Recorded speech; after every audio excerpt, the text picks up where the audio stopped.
that I instructed was immigrating to Australia and came to me and he's like, Connie, I've got this gun, I bought it, I've never used it in my life before. And I'm like, I'm a guy. You like offer me a gun, I'm gonna take it. Never shot a fish before, never thought about it, but when I got this gun, I'm like walking around at home thinking this is awesome. And I really wanted to load it, but realized if I load this gun, I can't discharge it because I'm not in the water.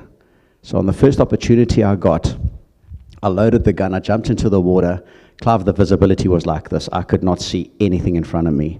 And so I was like, well, there are many fish in the sea. I'm just gonna pull my trigger and see what happens.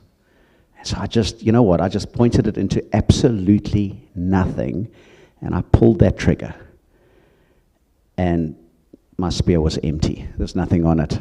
Slowly realized that you've actually got to see the fish, stalk the fish, shoot the fish. And a friend of mine said to me, shoot anything. Don't worry about size, just shoot anything. Get into the habit of shooting something. So my first fish was a very well-sized blacktail of about that big. And I was so proud of it. I was like, this is my first fish. I'm like a hunter-gatherer, everything. Guys, announce to the community, fish is on the menu for the next month. As long as I can shoot fish, I'll provide for the community. And then I realized you cannot feed the community on that.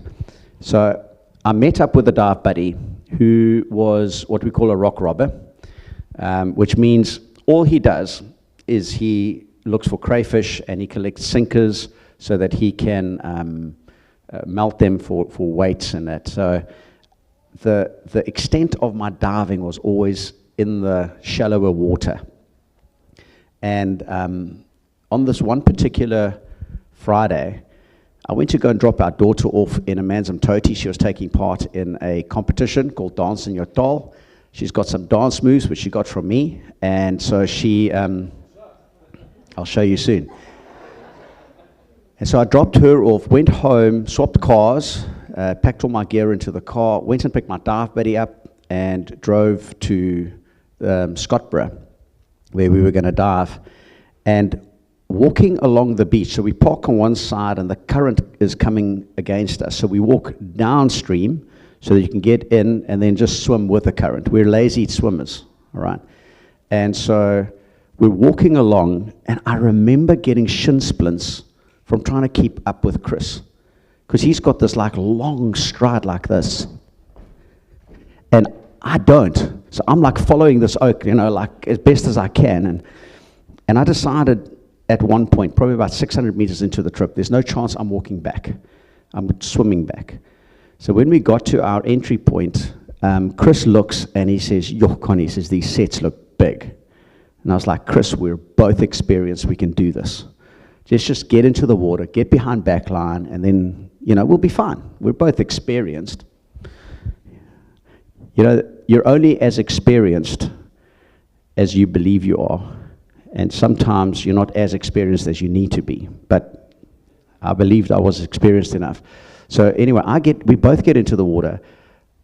I get to backline. So just for those of you who don't know what backline is, we've got sandbanks, especially in KZN, which are usually about 75 meters to 100 meters offshore, and the waves come in and they crash on those sandbanks, and then they'll like rumble along, and then they'll crash again. So we want to get behind the second bunch of waves, and so I go, get out. As I get to backline, I turn around, and I see Chris getting out of the water.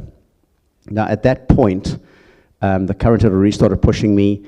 There were rocks over there, so I wouldn't have been able to get out anyway. So I thought, well, I'm going to swim, and I'm going to shoot fish. And the water was horrible. I judged my dive based on the previous day's weather report, which was perla. And so swimming along, couldn't see anything. Every now and again, I look down, and I see a bit of a reef, and I go down, and managed to get one crayfish. And I had one of those bags in the front. I still remember putting the crayfish into this bag and saying, "I'll see you in the pot later." And I clearly heard a voice saying, "No, you won't." It was the weirdest experience out. So I'm trying to work out, why wouldn't I see this crayfish? Is this bag going to come open? Is it going to snag on something? So anyway, I actually did. I turned the top of the bag over so that the crayfish would stay in there, and carried on diving. And then at one point, I found this honey pot of lead, which I don't normally collect lead, but because of this friend of mine, Chris, I thought I'm going to collect some lead for the guy, because what usually happens is we get to the end of our dive, Chris has collected 8 crayfish, I've got my 2. And like, honestly, I've had one season where the extent of my diving was 2 crayfish, the whole season. And I just thought it's good money well spent, because, I mean, how much is a crayfish? So it's like 95 Rand, so that I pay for the license, which means the crayfish are worth it. So anyway, then Chris would usually come out, and Chris would go, Connie, you've only got 2, here's 2 more. So there's quite a love relationship happening over there. So I thought, well, let me get this guy some sinkers. Now, while we get the sinkers, I've got to hold onto the reef with one hand, because the surge is pushing you all over the place. And so I've got to hold on with one hand, and then with the other hand, got to grab the sinkers or the crayfish, whatever it is. But in the process, I've got to drop my spear gun and leave that lying down. So I'm just going to quickly set this up over here. Charles, come help me. It's just a piece of rubber, girls.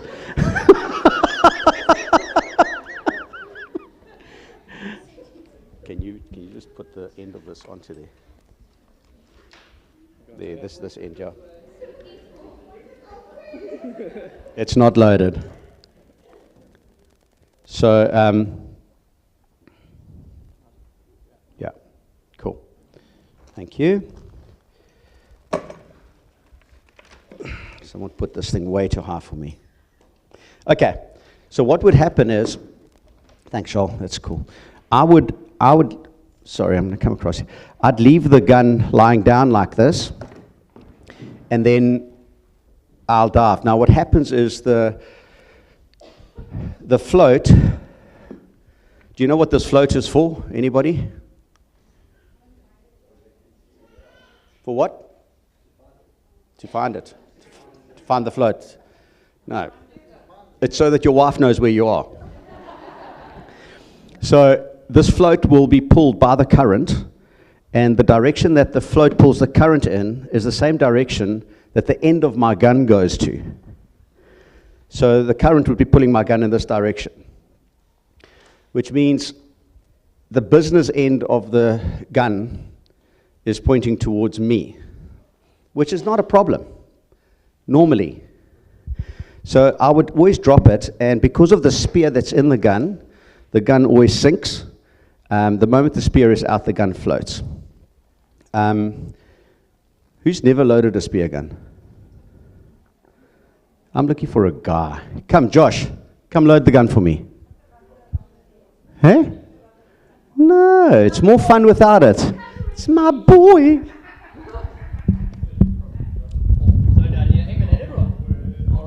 All right, so all I want you to do is to put that little white piece into, look here, there's a little notch over there. What? Yeah.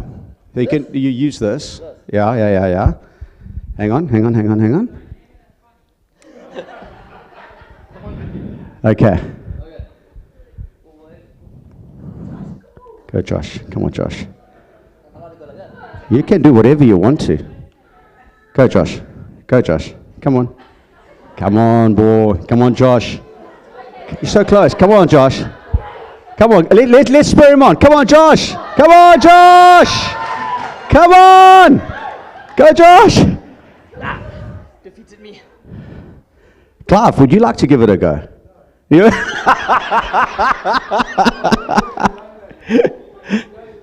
So, hence why we leave this gun loaded, because it is a headache to load it.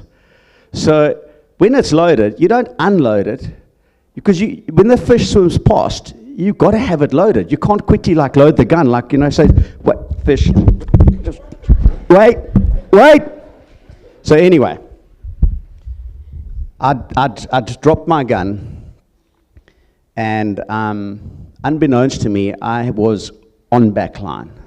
And although I was in about 2-3 meters of water, which, we shouldn't have had waves crashing on me that big, I suddenly felt the wave crash on me, but the meat of the wave.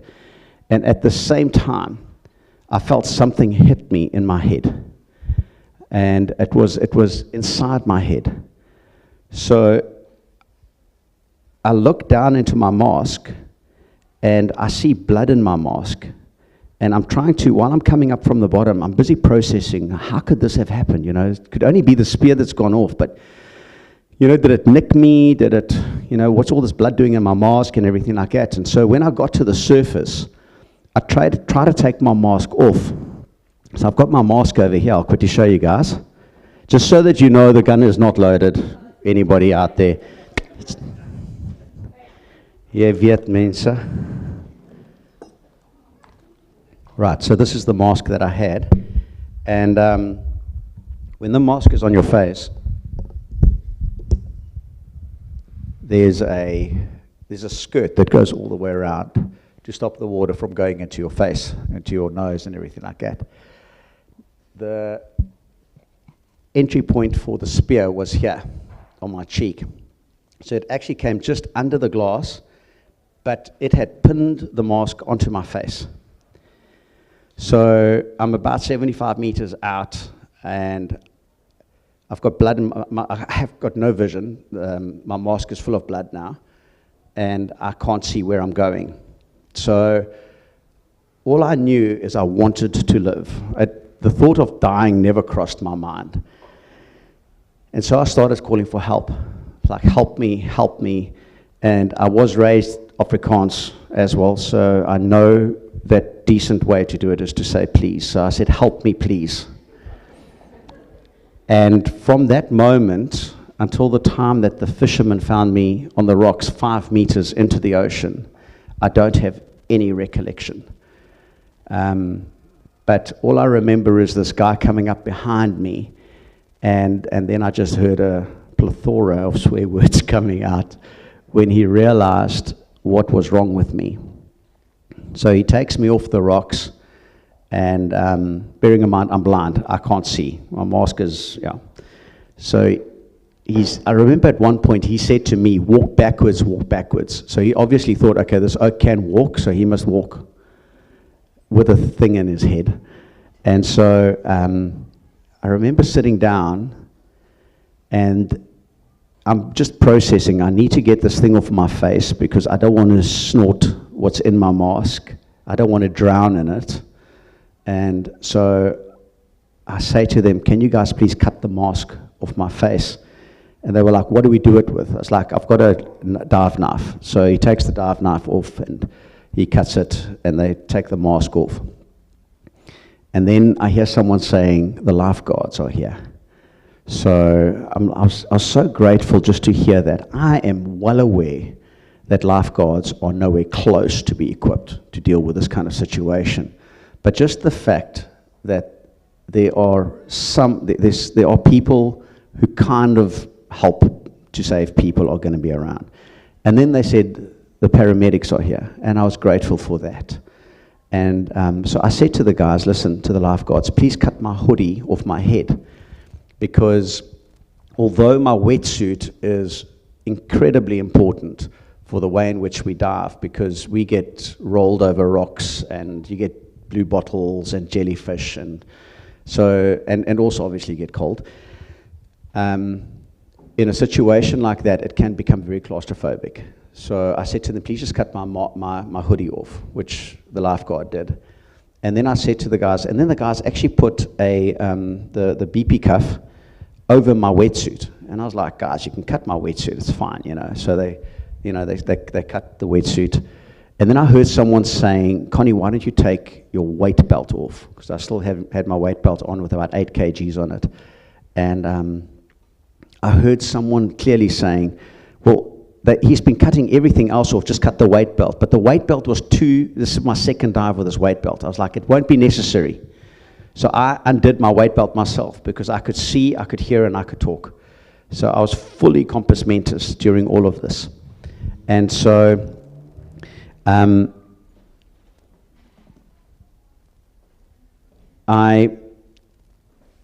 remember specific things during that time.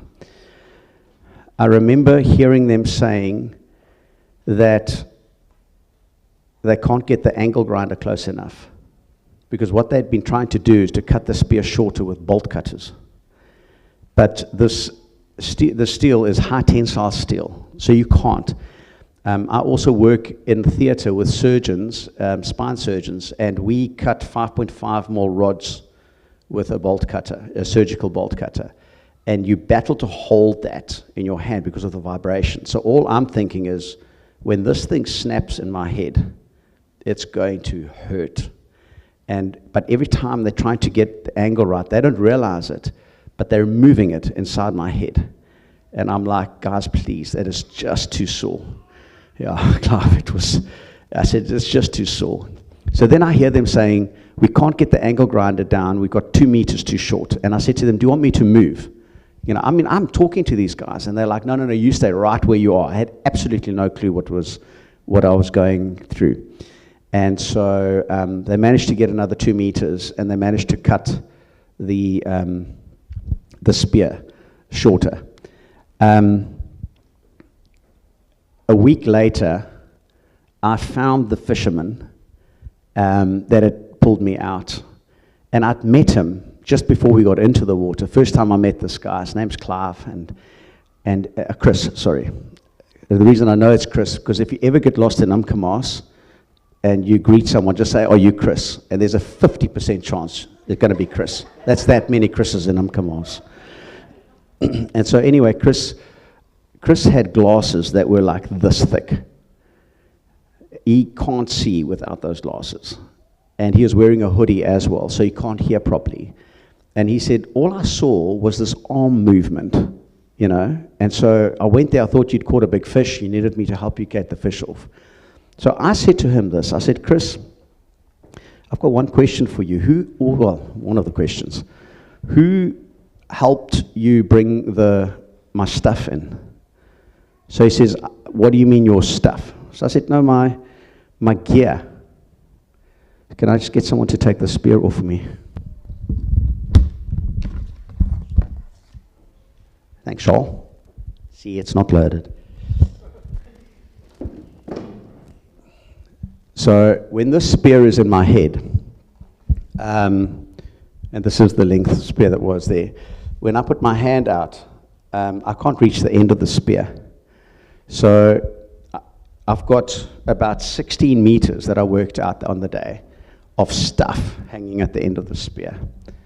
And the current's flowing, so there's, it's moving my float and the gun and everything like that. That's all floating around in the water. And because I can't see, if it pulls it in any direction, it's just going to move my head because I can't anticipate when this end of this thing is going to move. So I said to him, when you found me, what was, who brought my gear in? Because you got me off the rocks. But I just wanted to know who all brought my gear in. So he says, no, when I found you, you were sitting with all your gear wrapped up in your lap. Now, I'm telling you now, that's impossible. For a number of reasons. The first one is I was blind.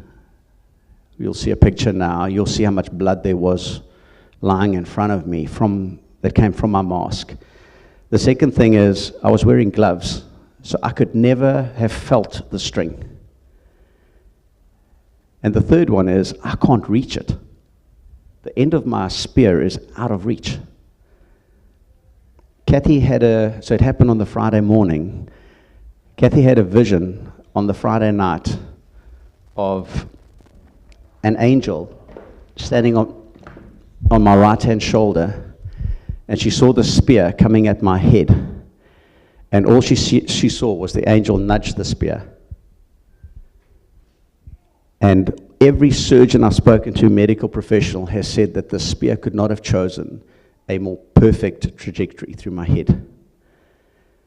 The fact that I could see, the fact that I could talk, the fact that I could hear, is an absolute miracle. And the fact that when I got onto that rock, I was sitting with all my gear in my hands is inexplainable. So we're going to show you guys some photos just to give you an idea of what happened that day. What happened was I'm sitting over there, and I thought I need to get out as much information as possible because I don't know how much longer I am going to be conscious. So I said to them, my name is Connie. I'm Connie Hallowell. I'm a pastor from City Hill in Umkamas. And then I said to the lady that was taking all the information down, I said, can you take a picture of me? Because I dive with a friend who's absolutely crazy. And he once said, if I ever get attacked by a shark, please keep the cameras rolling, because the amount of money that National Geographic will pay my family will be good. So anyway, I figured, let me get a picture of this, while I'm at it. Thanks, Paul. And so, unbeknownst to me, there were other people taking photos, and they posted it onto social media. And a friend of mine, within half an hour of me getting out of the water, a friend of mine got a call or a message from a crowd in New Zealand, a spearfishing crowd, who wanted to ask him in the UK if they can help me with my medical bills. And he said to them, what are you talking about? They said, no, you're friends with Connie Hallowell. He said, yes. They said, well, he's been in a spearfishing accident, and we would like to help out. So anyway, so this lady does not just take a photo, she takes a video, and she videos the whole scene. But what also happened is I said, can somebody please phone my wife? And I heard this voice saying, I'm ready. So I give my number to him, and I remember getting to the last 4 digits. So I remember stuff with addition and everything like that. So, and I remember getting to the last 4 digits, which are a bit of an anomaly with Kath's number. And when I said that, I said, thank you, Lord, that I've still got my memory. And I gave it to this guy, Mick. Now, Mick is probably one of the best guys that could have relayed the information to Kathy. Because when on the Monday I went to go and say thank you to Mick, I was taking a photo of him. I said, Mick, smile. He goes, I am smiling. He's got like 0 emotion. But he phones Kath and he tells her this. He says, your husband's had a severe facial injury. He didn't tell her your husband's got a spear through his head. That would have set off other alarm bells. And it's not the first time I've got hurt. I've got scratches all over my body. I'm sure you do too, Clive. Yeah. Yeah, we get scratched. We heal. And so Kath goes into a flat spin trying to find a medical aid card. She can't find her medical aid card anywhere because I've got one in my car. Hers is still with friends of ours who are looking after our oldest daughter, Katie, while we were in the Philippines on a mission trip. And the third one is with our daughter, Kayla, in Bloemfontein. So Kath can't prove that I'm on medical aid. And so she's running around trying to find the medical aid. And but anyway, so we're going to show you guys some photos that are gory. It is exactly what happened. Go for it. So there was a show called on Fox TV. They called me. They were like, hey, Connie, can we please show your pictures? And I was like, yeah, sure, go for it. And it was some doctor's program. And so they're analyzing now what happened with the spear, how it went through my head and all of that kind of stuff. And I see a picture of me, but it's this picture, but it's not this picture. And I realized they'd gone and pinked all the blood out, so that it doesn't look so gory. So this is unpinked, real life stuff. This is me when I said to the lady, please take a photo of me. I'm trying to keep my eyes open. Next picture, please. So the spear went in through the right cheek, through my sinuses, went through my eye socket, and came out of my temple. But you see these sand grains on the thing. This morning when I woke up, I actually still pulled some of it out of my eye. It's incredible.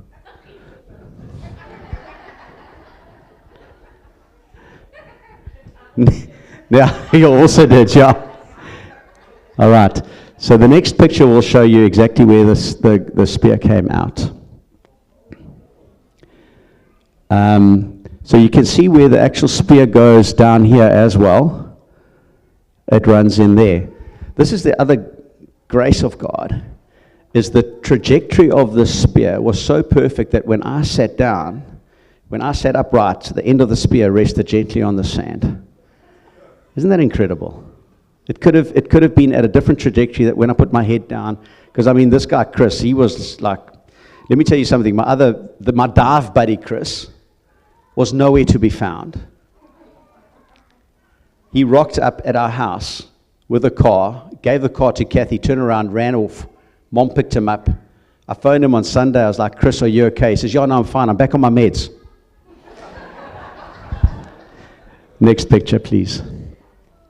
So you can see all the blood lying on my feet over here. So that all came out of my mask. That, ladies, is a picture of a man trying to work out how he's going to explain to his wife that things didn't work out quite the way he planned. And that pouch contains a crayfish that didn't see the pot. It was set free. Next picture, please.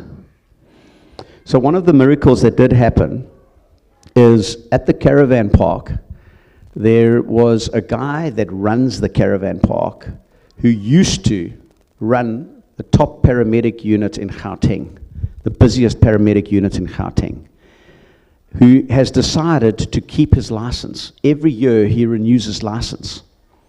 And this guy's name is JP. Now, I don't know about you guys, but if someone says to me, you've got a choice of people to look after you in the event of something weird happening to you in an accident, I'd want the guy that was in Gauteng. Because I reckon those oaks, and that's the guy that God sends down. He's on his way to work, and he sees the ambos in front of his office where we were. So he stops, and he comes, and I've got a video footage, I'm not showing you now, but video footage of JP arriving, and he stands behind me like this. And I still remember him saying, guys, how long has this guy been here for? And they told him. And he says, you guys are wasting time. He says, we need to act fast here. Within 30 seconds of JP arriving there, he's busy putting an A-line up in my arm, which they took out when I left the hospital. That's how good he was at his A-lines. And he took control. I've also got video footage of the first paramedics arriving. They've got those, what do you call that, bags, but they roll them out. You know what I'm talking about? It's like got all the, Jump bag. All right. And that's got like all these different stuff in. And I've got a video of this guy taking something out of his bag, walking to this bag over here, and then going back, opening this bag, and then opening this bag, putting that back again. He didn't know what to do. It's like, what do we do to this guy? You know, where do we even start?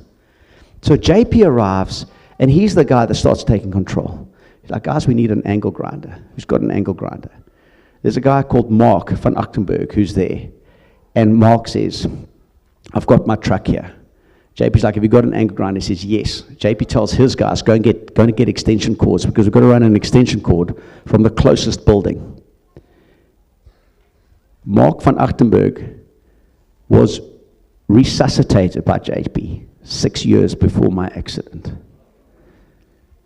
He'd been surfing, and his surfboard knocked him out, and his mates pulled him unconscious out of the water. And JP went to work on this guy, resuscitated him. That's the guy that God uses to bring an angle grinder to my accident. Isn't God amazing? Just his perfect timing. That lady with the pink over there, absolute darling. But let me tell you something. When someone's in pain, don't grab their arm and rub it hard and say, you're going to be okay, honey. I was like, I know you're just trying to be good, but let go, please. But that's the lady. So I said to her afterwards, I was like, hey, I asked you to take a photo, did you? She says, no, I took a photo, but then I took a video. She says, I've got videos of everything that happened. So you can go to the next picture, please. Oh, it's a video. Oh, there we go. So there's Mark van Achtenberg with a white shirt. That white shirt's no longer. There's Mick, this guy with the glasses.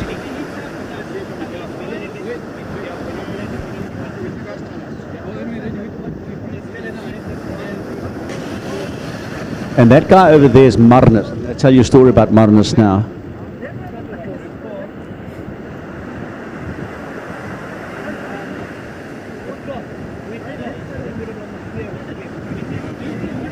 Right.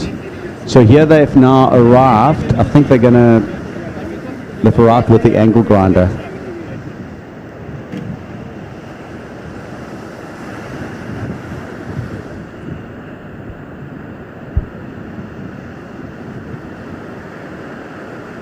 So here you can see the lady busy videoing. That's my own personal videographer.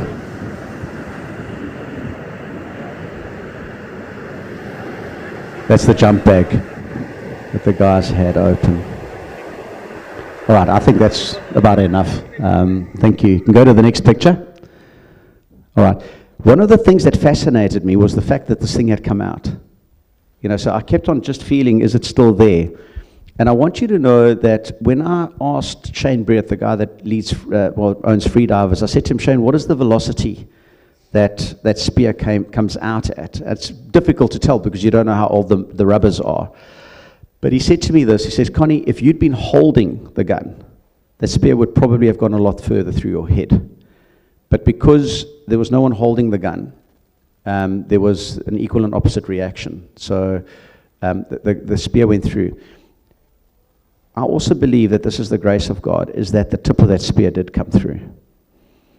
Because when I got into theater, or when I got into ICU, the surgeon said to me, he said, Connie, has that thing got anything on it? So I said, yeah, it's got a barb. So that's the actual, this is it. So can you all see that barb over there? The reason we have that barb is so that when we shoot the fish, the spear will go through the fish, and then we pull back, and we hold the fish onto that. If you don't, you'll pull that spear right out and see your fish swim away.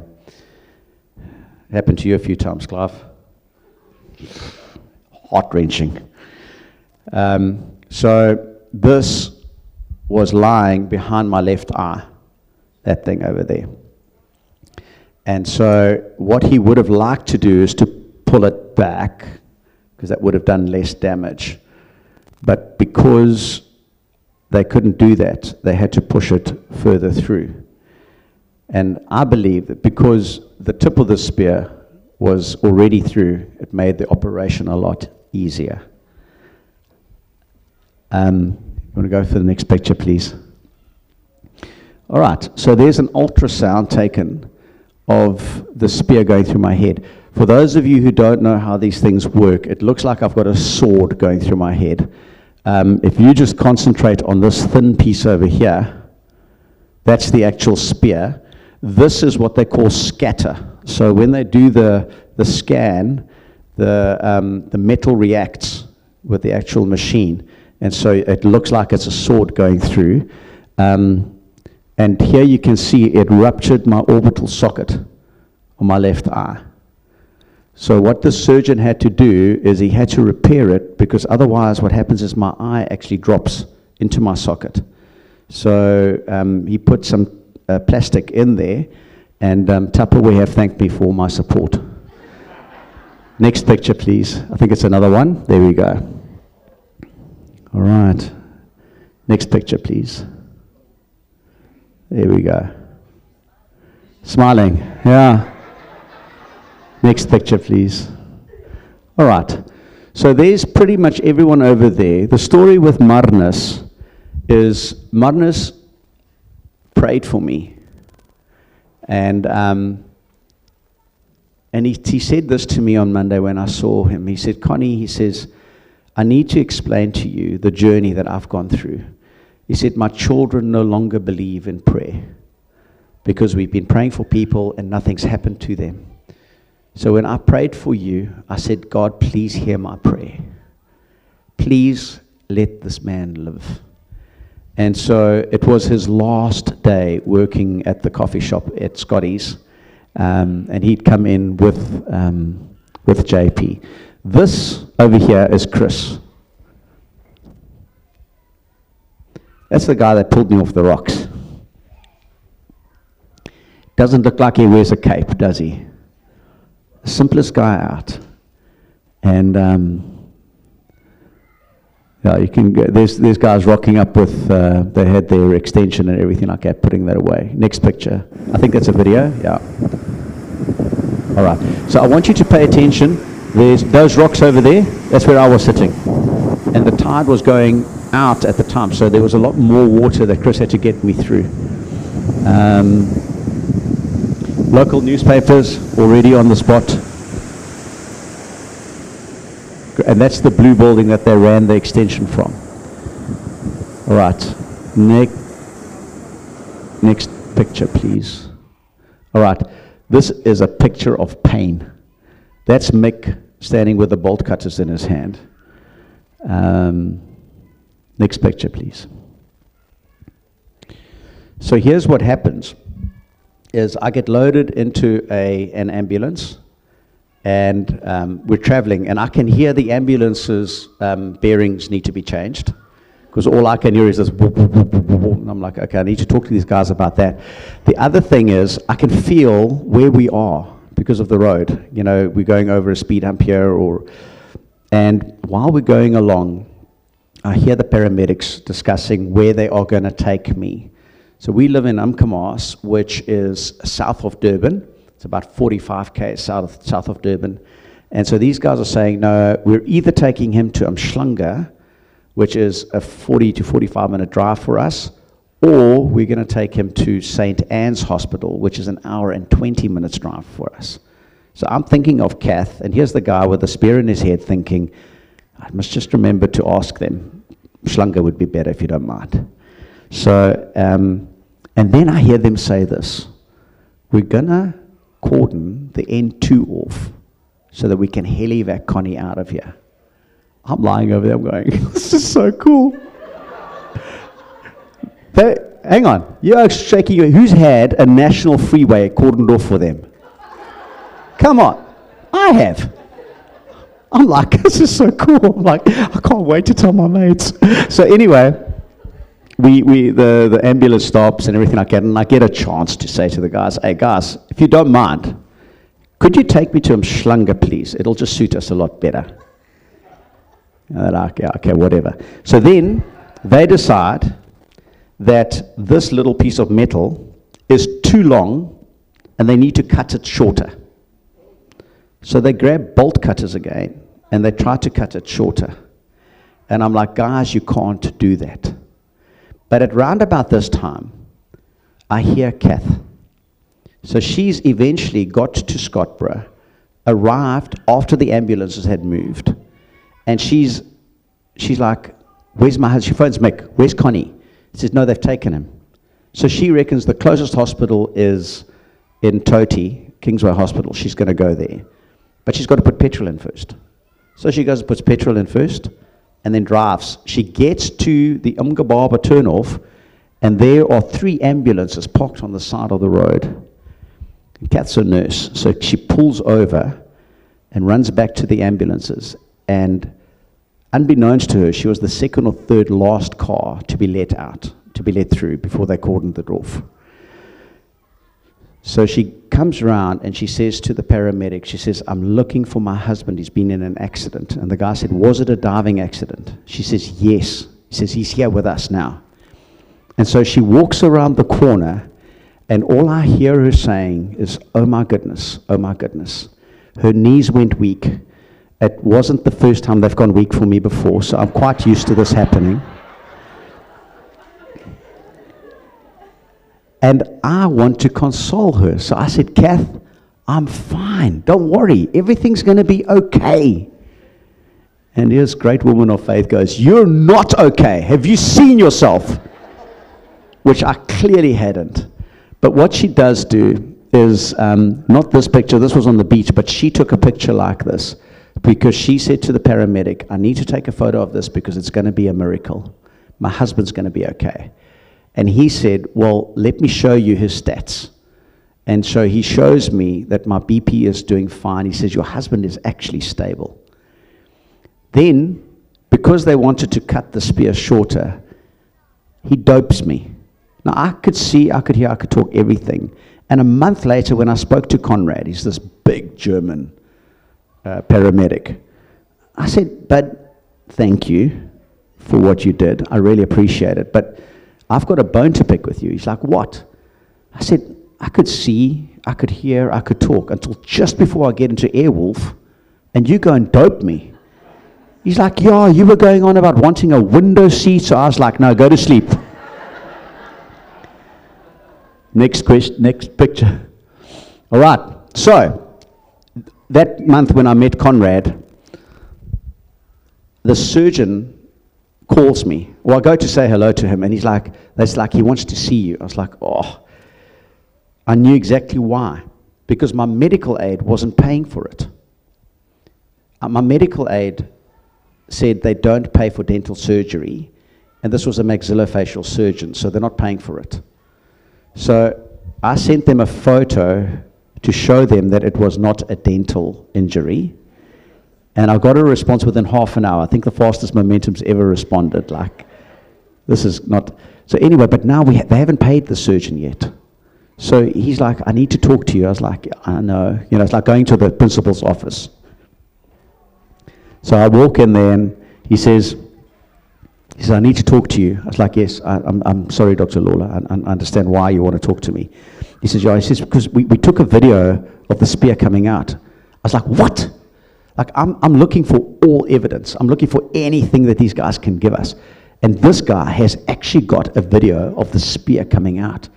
I said, can I see it? He says, can I show it to you? I was like, yeah, but can I have it? Can I have it? He's like, yeah, but can I first show it? I was like, yeah, okay. So if you've got a bit of a light stomach, cool. So make sure the sound's right up. Go for it. Oh, no, there's no sound. Well done.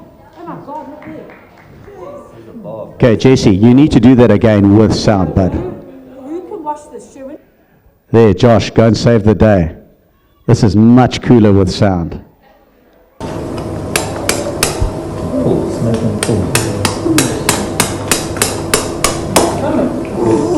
Well done. Oh my God, look there. Jeez. There's a bar of hay. See that now? Who can wash this shoe? Awesome. So it was quite funny. The surgeon comes to me and he says, so Dr. Lawler, he's an absolute gem. He's like, Mr. Hallowell. He says, we took the spear out. He said, it had someone's name on it. He said, it belongs to somebody else. I was like, oh. He's like, yeah, it's got Rob Allen written on it. I was like, no, that's the manufacturer of the spear. Oh, okay, all right. No, then that makes sense. So, so on the Friday afternoon, they knocked the spear out. Friday night, I just said to the nurse comes along, she says, can I rub your back? I mean, it's just, what amazing services. You've got a sore back or anything like that, just go to hospital, ICU. So I just need a back rub. Those sisters know what to do, you know. So she starts rubbing my back, and she says this, Sister Kumalo, you know, big African sister. She goes, Mr. Hallowell, why are you so grof? I was like, because I've still got sand on me from this morning. She goes, can I give you a bed bath? I was like, please. I mean, I was dirty. I had sand in my hair, sand all over my body. So anyway, I got a nice bed bath. The next morning, I wake up and I write down a couple of stuff. Actually, that night I wrote it down, of things I wanted to ask the surgeon. Number 2 was, how soon can I snorkel? I wasn't going to ask dive because dive is kind of quite radical. So I said, how soon can I snorkel? And he said this to me. He said, within 4 days of your injury, most of those vessels have healed because your head is the fastest healing, because of the blood flow, your head heals the fastest. So I was like, cool. And then on Saturday afternoon, when I did see the surgeon, he walks in and he says this to me. He says, Mr. Hallowell, I see absolutely no reason to keep you here any longer. Would you mind if I discharged you? And I was like, yes, please. So he walks off. I'll never forget. He walks off on my left-hand side like this. And Sister Carol, the ICU sister, short little colored sister like this, she's shaking her head like this. I said, what, Carol? She says, you can't discharge you out of ICU. You can only be discharged out of a ward. I was like, well, can you organize that for me? She goes, yeah. So within an hour, they made me get in a wheelchair and go to the ward. I wanted to walk. They're like, no, get in the wheelchair. So I get to the ward and everything like that. At this point, because of the accident, I was on the front page of the Saturday Independent, because anything big that happens on the Friday becomes front page news on the Saturday. So I get into this ward, and here's these two guys looking at me going, you're the guy. I'm like, yeah, I'm the guy. So Sunday morning, 9 o'clock, Dr. Lawler walks in, and he says, Mr. Hallowell, can I discharge you now? I said, yes, please. So I left the hospital less than 2 days from the time that I came in. Now, that's only God's grace. And 2 weeks later, to the day of my accident, I was back in the water diving. And much to a friend of mine's disgust, because my wife said to him, Tim, whatever you do, Connie's not allowed to dive. He's taking all his gear with him, but make sure he doesn't get in the water. And I'm going, I've got fully kitted, everything like that. I'm walking down, I've got this blinking little fox terrier behind me going, Connie, you can't do that. Connie, your wife said you can't do that. Connie, get back, get back. Just leave me alone. So, okay, I think, is there another picture there? Oh, there we go. All right, so that's the next morning after the operation. And next picture. All right, that was taken before my accident. Next picture, please. Right, so I thought I'd show you guys what it looks like when a spear does leave the gun, because you've got to appreciate how perfect this trajectory was. And this is, I try to slow it down so that you can see that the spear doesn't just leave the gun and travel in a straight line like we expected. It does have a bit of a wobble. So you can go play it, Jesse.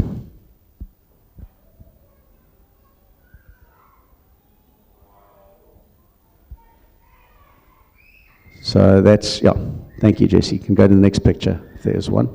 No, okay.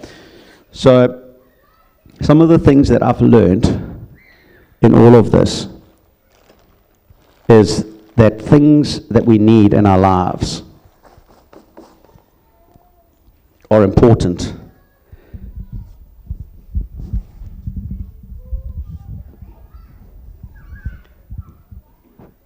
But we don't need them all the time. This wetsuit is my top that I was wearing on the day. And I actually phoned Shane Breert, well, I sent Shane Breert a message on the Monday morning. I said to him, Shane, is it possible to sew this back together again? And he said, no, Connie, he says, we're not going to sew it back together again, but we are going to give you a brand new suit. And just before I went to Hole in the Wall, Shane called me in, and I went for my final fitting for the wetsuit, and his brother goes and puts like all this gear. You know, the Bible says, thou shalt not covet thy neighbor's spear gun. It's Deuteronomy 11. I'm looking at this gun and I'm like, yo, that's a nice gun. Eh? So anyway, because I had taken my gun in to get a new spear put in because someone cut my spear short. So I say to them, I said, have you got my gun? So Shane says, no, that's your gun over there. It's like, no, it's not. He's like, no, it is. He said, we're going to give you a gun. They gave me everything. A new mask, a new snorkel, a new gun, booties, gloves, and a new wetsuit. And it was just such an incredible, the grace of God. And that 2 weeks later, over a period of 5 days, I did 11 dives. And one of those dives, I shot my first white mussel cracker, which I'd never shot before. Now, on the Wednesday after my accident, I was having an interview with You magazine, and the lady's name was Loretta. And she said, Connie, wouldn't it have been better to say that the spear missed your head? You know, you're a Christian. Surely that would be the right thing to say. And I said to Loretta, if the spear had missed my head and I'd sent you an email to say, Loretta, this gun went off, the spear came right past my face like this, and she goes, stop. She says, I wouldn't respond to your email anyway. And in our lives, things do go wrong. Life is not perfect. And so very often we think that when we give our lives to the Lord, or we commit to Him, that our lives are going to be perfect. And they're not. You know that while I was sitting there on the beach with this thing in my head, the thought that went through my mind, and I'm not trying to be funny, I'm naturally like this, but I sat there and I thought, this is not ideal. Like, this is honestly just not ideal. If I can just get this piece of metal out of my head, I can carry on with my life. And maybe you're sitting there at the moment with a situation that's just not ideal. But it doesn't mean that you give up. We press on through those not ideal situations. And God surrounds us with people that support us, people that will pray for us. When I got to St. Anne's Hospital, all I remember was in my ICU cubicle, I was surrounded by friends, because pastors cannot count. You're allowed 2 in ICU. I probably had about 10 pastors. But in Acts chapter 13, it speaks of Paul being stoned, and he was taken out of the city to die. Now you've got to understand, these guys used to stone people every now and again, so they knew what a dead guy or dying guy looks like. They dragged Paul out to die outside the city. And it says his friends gathered around him, and they prayed for him. And it said, and he stood up, and the next day he walked to Derby. When I read that, I thought, that's me. I had a friend in Australia, when he saw the picture of me, he said to his wife, Dana, I've got to go. He said, I've got to go and pray for Connie. And he went into the room, and he went down on his knees, and he just cried. He said, God, please, don't let Connie die. You see, we need friends that will pray for us. When things are not ideal, friends that will gather around us and hold us up in prayer. Can I just ask everyone just to bow your heads? Just close your eyes. And